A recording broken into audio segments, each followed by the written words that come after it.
Ayollarimizda tug'ish jarayonidan keyin har xil vaziyatda bo'ladi. Misol uchun holsizlanadi, holsizlanish bo'ladi, o'z vaqtida ham o'sha nikomfort bo'ladi, jenskiy bo'yicha nikomfort bo'ladi, immunitet tushib ketadi.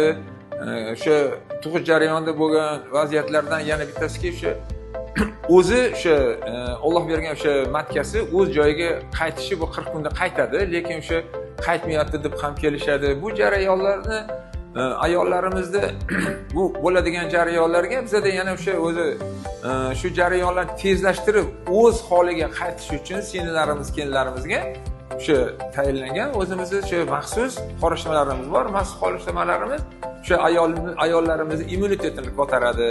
O'sha ham jenskiyda bo'lgan muammolarini tezroq восстановлениеga olib keladi. Bu olib keladi. Bu olib kelganda nima? Bu immunitetini ko'taradi. Yana bir bor aytaman, har doim organizm odamni immunitetini ko'tarish. Immunitetini ko'tarilganda organizm o'z tanasini o'zi himoya qilib, o'zi ishlab boshlaydi. Bularda qo'shimcha qilib aytganimizda, ayol immun degan qorishmamiz bor. Buni ichkaridan iste'mol qiladi, ertalab, kechqurun iste'mol qilamiz. Bu ham yana o'sha asalli qorishma. Keyin yana o'sha maxsus ayollarimiz, singillarimiz uchun tayyorlangan mahsulotimiz borki, buni mahsulotimiz tampon. Bu mahsulotimiz nima? Bu mahsulotimiz asal, qo'y yog'i, shifobaxsh giyohlar maxsus o'sha ayollar uchun.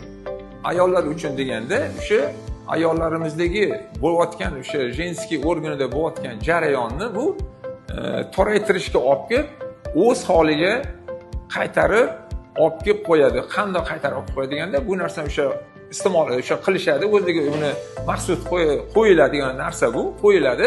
Bu yana o'sha singillarimiz, kelinlarimiz o'sha tug'ishdan keyin bo'lgan jarayonni yana shuna xususiyatga egaki, men 500% bilan aytaman, bokira qilib qo'yadi.